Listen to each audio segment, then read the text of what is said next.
Sobrang angas nga ng ginagawa nito ni Cedric Burfield at inangasan pa nga itong si Scottie Thompson sa ginawang jump shot dahil alam niya na nautakan niya nga ito at napahiya sa isang possession. Pero nagbago nga ito ng isang iglap dahil nga sa winning shot na ginawa nga ni Japet Aguilar dito sa perimeter. Hindi mo nga maikakaila na master na nga yan ni Aguilar, lalong lalo na ngayong Philippine Cup. Kaya ilang beses niya na rin yung nagawang makagawa ng winning shot dito sa Barangay Ginebra. Dahil nga doon natalo ang Blackwater Elite kontra Barangay Ginebra. Pero bago nga natin yung pag-usapan ng gusto, huwag niyo kalimutan mag-like at subscribe dito sa aking channel. I-click yung notification bell button para lagi kayo ma-notify sa mga latest videos ko. Tara at pag-usapan na natin yan. Nasa kalagitnaan na nga tayo ng PBA Philippine Cup at madami na nga ang nag-aantay na sa paparating na playoffs.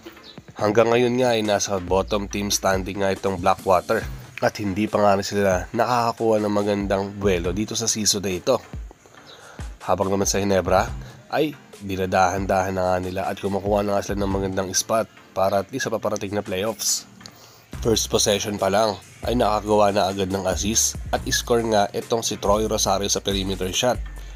Gustong-gusto nga ni Team Cone mga Sports dahil gusto niya ma-involve nga agad dito sa offense itong si Rosario para at least ganahan na nga din siya pagdating naman sa depensa. Sa umpisa pangalan ng game ay nag-aangas na nga itong si Cedric Burfield at isa nga itong si Jamie Malonzo sa inangasan niya dahil naisahan niya nga ito dito sa isang perimeter shot na nagawa niya. Tinitigan niya pa nga ito after niya makakuha ng isang basket.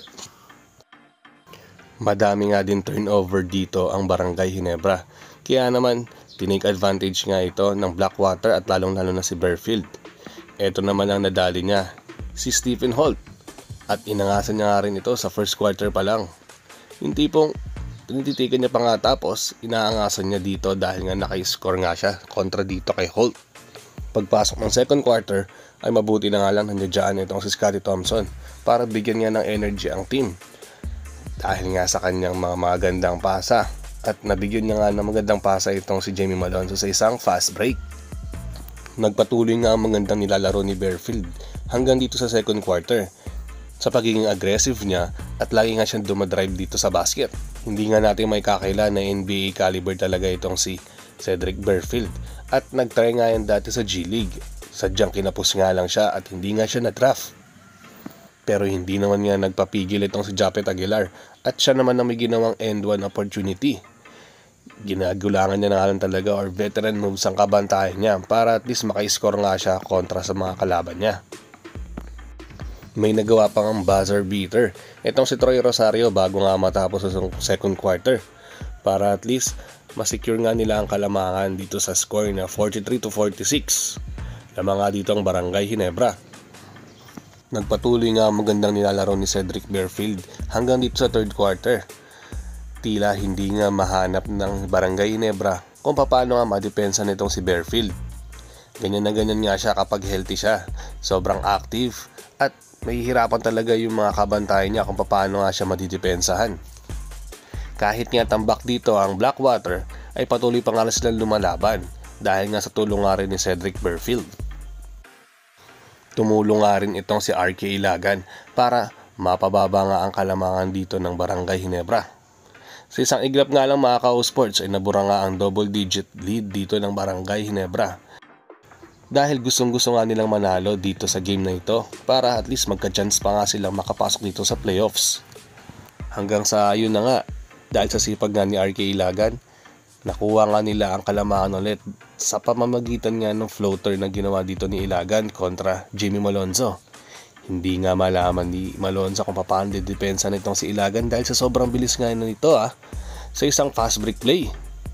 Diyan mo nga makikita ang katapakan nga ni Ilagan para at least na kahit tambak nga sila ay patuloy pa nga rin siyang lumalaban at gustong-gusto manalo dito sa game na ito. Pero sa fourth quarter, nanaig nga ang pagiging veteran nga nito ni Japet Aguilar at tinitake advantage na nga ulit yung pagiging malaki niya at hirap nga rin siyang madepensahan dito ng mga kanyang kalaban. Binibigyan na kasi ng mga gandang drop pass nga itong sa Aguilar at highlight nga automatic kapag ka open nga siya para at least makagdunk nga siya dito sa game at mabuhayan nga yung mga tao dito sa venue. Sasamahan pa nga ni Aguilar ng mga gandang assist na ginagawa niya sa kampi niya. Lalo-lalo na nga dito kay Stephen Holt dahil binigyan niya nga ito ng magandang pasa at para makapasok nga dito sa 3-point shot. Yun nga yung isa na nagbigay para at least makalamang nga ulit dito ang Barangay Ginebra sa last minutes dito sa 4th quarter. Last 20 seconds nga, bola nga dito ng Blackwater ay nagawa pang maitabla ni Malilin ang scores sa 97 all.